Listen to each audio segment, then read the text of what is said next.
You know, over the years I've been doing these videos, and it's been a lot of years, okay, I tell you that. I've been doing YouTube itself for like 11 years almost at this point. What the heck? Anyway, over the years I've let a few things pass me by. Like Never Have I Ever is one that I always meant to do, but for some reason I just like never did it. And the Enola Holmes movies are another one. Like I didn't realize how big of a deal these were gonna become, and thus I completely ignored the first two. And so I vowed that day I wouldn't let the third movie pass me by. But of course, to do that when I gotta do the first two, so guess what we're doing for a while. The Enola Holmes movies come to us via Netflix. Millie Bobby Brown's first big thing she did since Stranger Things. Based on the book series that started in 2006, it's basically like Sherlock Holmes for tween girls. Girl stuff! But so, with the third movie just around the corner, coming out July 1st, this is my last chance. So come along everyone, let's go back and check out the Enola Holmes movies. But before that, really quick, this video is brought to you by Surfshark VPN. So imagine this, you're at an airport or a coffee shop or something, you connect to the Wi-Fi as usual, check your email, check your bank account, and suddenly, your identity's been stolen, your email and bank passwords have been hacked by someone on the same public network just like 3 seats away. You look in your email, you see one from your grandma saying, OMG, what is this? You click the link and then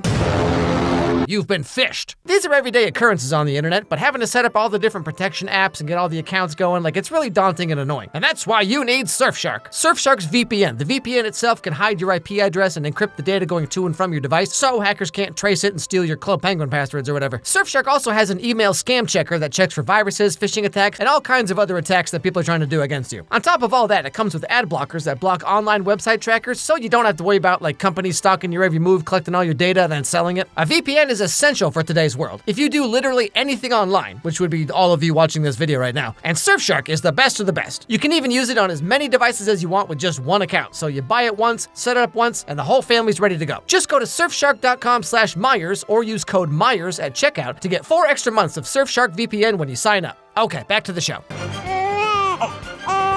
The first thing you need to know is that my mother named me Enola. She insisted on it, in fact. Enola.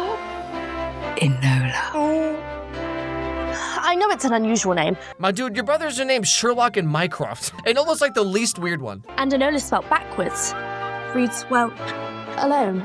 My father died when I was young. I don't really remember him.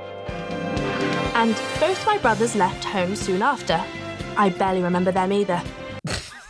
You know, this is just kind of how I assume Henry Cavill always walks, honestly. I will say, though, whatever you may think of the writing or the acting or whatever, the production value on this movie is way higher than it should be, okay? Like, someone really cared to make this movie special. Okay, so the setup of this movie, as we just saw, is that Enola's dad died, the brothers went off to do the British stuff, and Enola was raised by her single, widowed mom. But of course, when your mom is Hella Bonham Carter, you know you're in for a wild time. So then it was just the two of us, and it was wonderful. She was not an ordinary mother. She didn't even guilt trip or gaslight me a single time. She didn't teach me to string seashells or practice my embroidery. We did different things. I am Voseldre, the world devourer. Awesome! Mother said we were free to do anything at Fandle. And be anyone.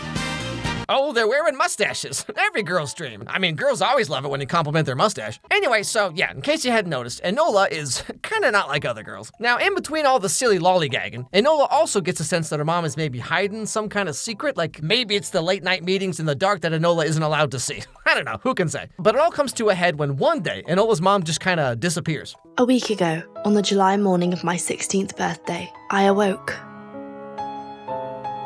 Mother? To find that my mother was missing. A mom leaving in the middle of the night and abandoning her own kid. Love seeing women in men's fields. Now, her mom did leave something behind, which Enola finds later. It's this box full of like trinkets and stuff, the language of flowers, paintbrushes, Wacom tablet pens. But Enola's feeling confused and sad because life was so great. You know, she loves spending all her time with her mom doing a bunch of non-girly stuff. The fourth thing you need to know is that I'm presently on the way to collect my brothers, Mycroft and Sherlock. Names which backwards spell out respectively, Tewkesbury and Colerays. Perhaps one shouldn't read too much into the alone idea. So, because the mom has disappeared and the 16-year-old Enola is just there by herself in this big house, her 2 older brothers, Sherlock and Minecraft, come to visit and try to figure out what happened to the mom and also, like, what are they supposed to do with Enola now? What the... Oh, dear God, look at the house. Isn't it wonderful? What the hell has she been playing at? Now, while everyone's checking out the house, well, okay, Sherlock's checking out the house, and then Mycroft is just outrageous, I'm grumpy about everything. You know how British guys are. Oh, good God. feminism. Sorry. Just in case you had any doubts about what this movie was going to be about. My God, feminism. That's the reason we don't have hot girls in video games anymore. So since Mycroft is the oldest, he's in charge of Enola for now. And he, of course, very stuck in his ways. He thinks she should be shipped off to some kind of school to learn how to be a lady. But of course, Enola doesn't want to be a lady. She wants to do cool girl stuff like burp really loud that I'm supposed to think it's endearing or something, even though it's also weird when guys do it, but okay. You'll make many new friends. I don't need friends. Underdressed, poorly mannered wildling. And I don't need to go to your ridiculous school. So that night, Enola is laying in bed, angry and frustrated, and she remembers that weird little box that her mom left behind. Alone. That's my name. She does this so many times, just like pouring out the letters, they fly everywhere, but they never show her having to spend 45 minutes picking them all up again. I should really stop being so dramatic when I do this. Anyway, so just to summarize, Enola deciphers a message from her mom, which good thing Enola turned out exactly like her mom wanted, because what if she was like, I hate books, Mom, I want to do embroidery and wear makeup. No daughter of mine's gonna be a lady. Shut up, Mom, it's not just a phase, it's who I am, okay? Anyway, Enola finds a bunch of money that her mom left with this weird note. Our future is up to us. What future? There are two paths you can take, Enola. Yours, or the path others choose for you. Oh, you mean kind of like what you're doing right now by forcing me to be like you? Shut up. And so with this money and her mom's vague platitudes in her mind, Enola dresses up like a boy and runs away, hopping on the train to London, never looking back. He's on the train. You simply haven't looked properly. Sir, I've had my officers search this train from top to bottom. Darling, perhaps we should just... Quiet, mother. He had the carriage drop him here this morning. He must be here somewhere. Oh, we're not even sure the darling boy is on the train. Now, here's where the movie gets going. So, Enola's on this train, right? And suddenly this dude cuts his way out of a bag that's up on the shelf. As you can imagine, Enola is a little surprised about this.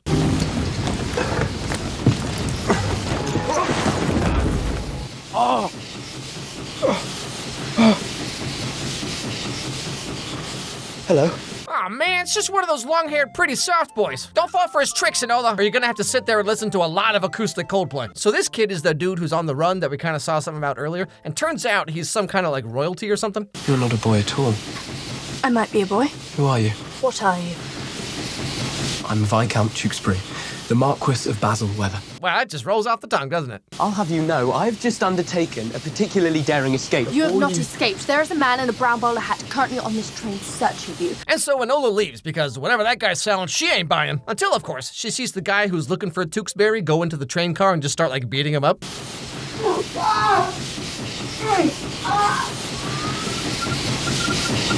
Paint your own picture, Enola. Don't be thrown off course by other people, especially men. Okay, I think I'm starting to pick up on the subtext of this movie. And so Enola defies her mother's teachings and goes to save Tewkesbury from Willem Dafoe. Who is this guy? This movie really illustrates the two ends of the girl attraction spectrum, because you have Howell over here and then Willem Dafoe on the other side, and right in the middle you got the Colgate 360 electric toothbrush. Which girlie are you? Anyway, so together they jump off the train, breaking every bone instantly because the train's momentum transfers to their bodies when they hit the ground at 60 miles an hour, and oh, never mind, they're fine. So, you're supposed to say thank you. For what?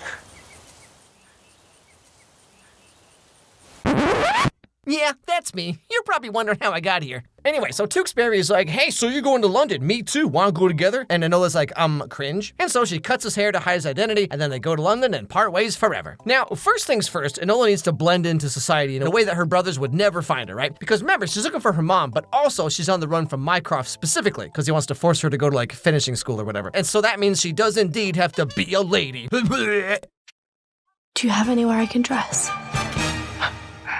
In the back. The corset. A symbol of repression. Okay, hold on. So I talked a little bit about this in my Wuthering Heights video, but there's been this crazy corset slander over the past 15 years. They were just really elaborate bras, basically. This is not what corsets were for, okay? Tighter. This is tight enough. Tighter, Nelly. But you will not breathe. Tighter. It's basically just a cool-looking thing that supports your entire upper body and hides your bloating? Heck yeah, I'm about to get one of these myself. Anyway, so now that Enola is fully undercover, she goes to the one place in London that she actually knows about. My mother only corresponded with one address with regularity. It was wrong of me to look where it was addressed to, and entirely wrong of me to have memorised it. But when growing up in the countryside, there is little excitement. Now, the address is for what looks like a regular old cafe kind of place, whatever this is. But then Enola goes upstairs and sees something I certainly didn't expect. Be afraid of her. Except this time. Good. I'm looking for Eudora Holmes. Oh, my. You look the spit of her. No, she does not. So this lady here knows Enola from like a long time ago, back when she taught her jujitsu, apparently. Sure, why not? What else are you gonna do in the 1880s British countryside, you know what I mean? Was your first teacher? Don't you remember?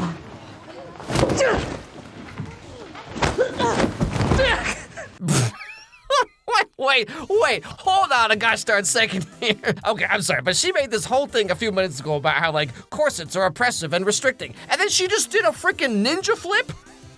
Like she's doing all this in a whalebone corset and a bustle? Anyway, so she talks to this lady for a bit, but she doesn't want to tell Enola anything about her mom or what's going on. Now, lucky for us, Enola Holmes has a perfect photographic to audiographic memory and suddenly remembers all this stuff that she heard and saw her mom doing like 10 years ago.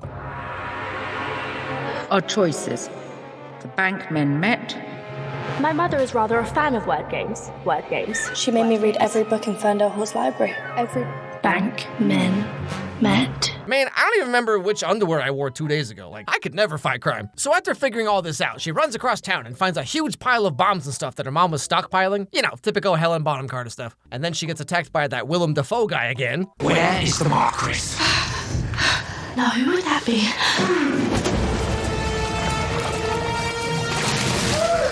We went our separate ways. But don't worry, guys. She literally just, like, blows him up.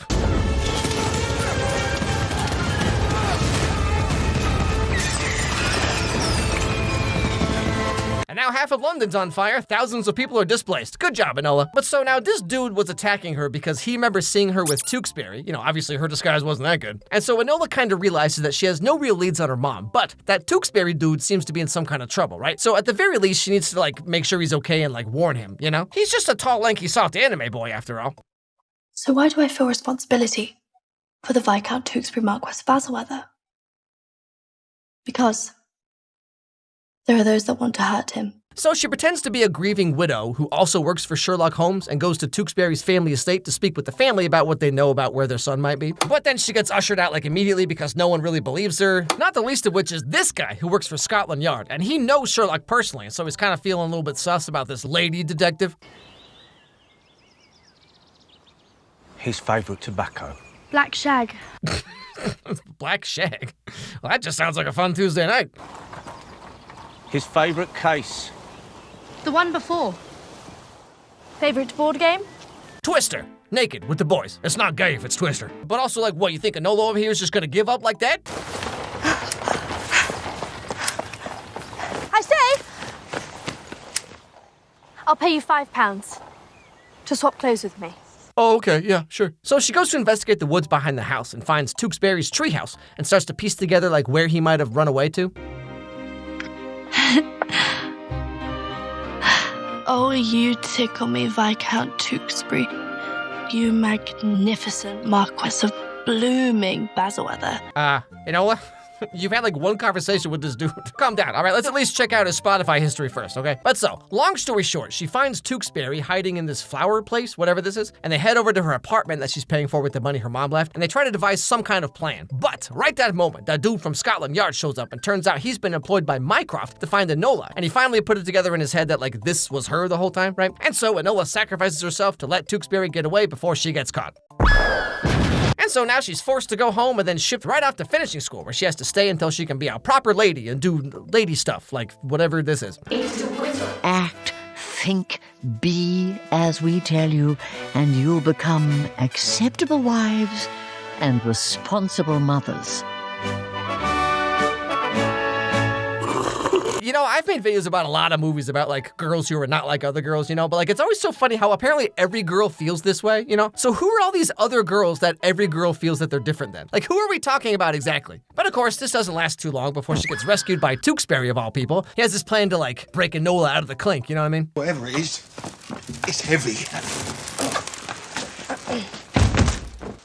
Ow! Tewkesbury! free! So the plan is for Enola to hide in this like box thing here, and then they're gonna give it to the headmistress in her office as a gift. But then Enola's gonna sneak out when the headmistress isn't looking. I am the headmistress of the school. Well then, this is for you. Well, open it up. Let me see what's inside. I can't, miss. I was given express instructions that this be opened in private. Oh, I certainly do hope it's a new Colgate 360 toothbrush.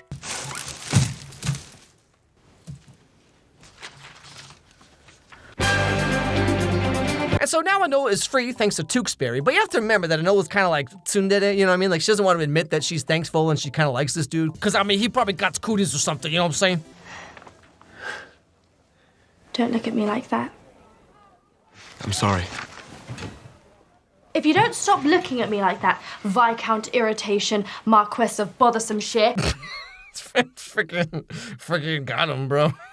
Sick burn, my dude. But okay, so the end of the movie is Enola and Tewkesbury heading back over to his house because Enola has deduced that it was his uncle who killed his dad and is trying to kill Tewkesbury. Now, the reason for this is because there's like some big vote coming up to reform how voting works in the UK. The vote is on whether or not people in the countryside should also be allowed to vote. And Tewkesbury and his dad were both most likely going to vote in favor of the reform, but the uncle thinks that this would bring about the end of Great Britain. And so, obviously, murder. But then they get to the house and they have to fight Willem Dafoe one final time. It's not actually Willem Dafoe, okay, but it just kind of looks like him. That's the joke. Anyway, and of course they defeat him using Enola's ninja corset powers. But then we discover the true villain. It seems if you want a job done, you have to do it yourself. No, Enola. Where's my mother? Looking for you. The future of the country is at stake.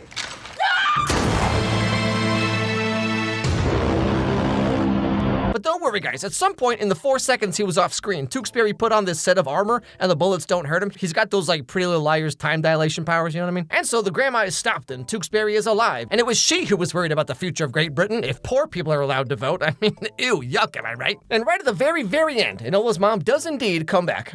I'm sorry. I wanted to tell you where I was going, but it wasn't safe. Oh yeah, sorry honey, I met Johnny Depp and we're making pies now. You want some? I left for you because I couldn't bear to have this world be your future. You have to make some noise if you want to be heard. Yeah, so turns out her mom left her alone so that she could go to London and like be a terrorist. You know, like moms do. You're just trying to make me feel bad. I never said that. Well, guess I'm just the worst mom ever. But still, after having a taste of independence and adventure, now Enola decides to stay in London and fight crime, I guess. Facts don't distract from hope. I'll pay you £5 to swap clothes with me. How many dudes is she swapping clothes with?